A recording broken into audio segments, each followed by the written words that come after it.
And finally, that quick question for Rhonda, if I could.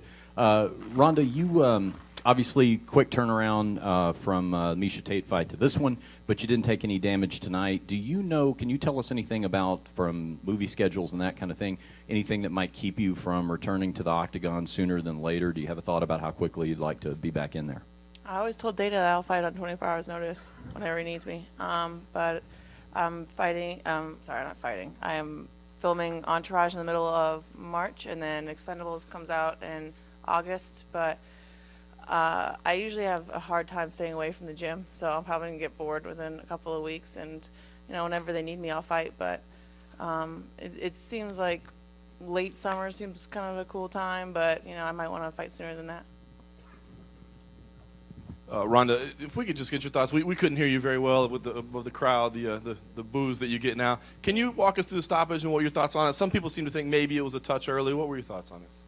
I didn't think it was too soon. I would have kept going if someone didn't stop me, but, you know, that's not my decision. That's why we have a referee in there to make sure that no one gets hurt more than they need to. And obviously you said you're targeting late summer. Is there a contender that's, you know, seems that they're head and shoulders above the rest for you right now? Anybody that you have your eye on? I mean, I think that Kat Zingano really deserves to fight for the title at some point, but, you know, she's still coming back from her injury, and I thought that Alexis Davis did an amazing job tonight, you know, and it's up to the UFC, you know. And Dana, if I could just ask you, what is the latest on Kat Zingano? Is late summer possible? I don't know. I honestly don't know. You know, the poor girl's been through a lot over the last year, so we'll see what happens with her, but I agree with Rhonda. She's next in line. Rhonda, can you talk about the last blow? You said that you saw an opening after the first right knee. Can you talk about that? To be honest, I don't really remember very well what happens in the fights right afterward, but I know that we spend a lot of time training for when we're in the clinch and not going for the takedown right away, and I was really focusing a lot on body shots, and we were really focusing on knees a lot, and I felt like it would really open up takedowns a lot more if I focused on the striking first. Is it a big deal for you to win by another way other than the armbar? So many people talk about the armbar, but I know you've spent a lot of time working on different elements of your, you know, fighting style. Yeah, I mean, people forget that I won the title the first time a year after my first pro fight. You know, I'm learning still, and I'm still. It took a long time for me to really feel like I wasn't just trying to do the judo that I learned ever since I was a kid, and I really feel like I'm more well-rounded as a martial artist. I'm not just looking for one finish. I'm just looking for what's available. Hey, Rhonda, congratulations, far left.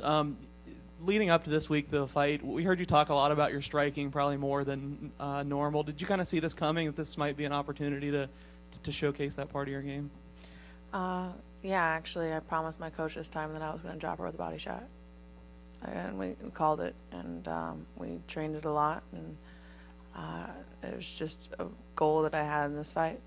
And I don't like calling it. I don't like saying it to the media or anyone else, saying I'm going to knock this person out. I always like to keep my mind open to whatever opportunity is there. But to my coach, I promised him that I was really going to try. And so, yeah, I'm happy I could have done that for him tonight. How'd you guys start talking about the body shot specifically? Do you see that would be open? When we were going over Sarah's footage and how she fights, and that no one's really tried to go for the body of her, and that, you know, being that she's a wrestling style, she's more likely to be bent over more, and I just thought it would also be really unexpected, and I think it would also set up the takedowns a lot better as well. So yeah, I'm pretty happy about it, actually. Thanks.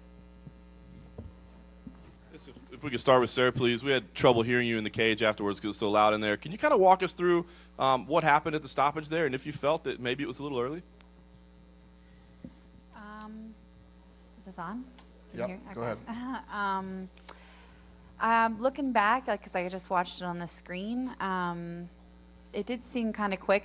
Things are slowed down in my head in the cage. You know, like I felt it connect, and then like my body just moved to protect itself, and then I heard his voice, and I immediately tried to get back up. So I'm not gonna blame a referee for something that I feel like I should be able to control. I should get up quicker, and you know, if you want to win fights, you just have to do it regardless of what's going on.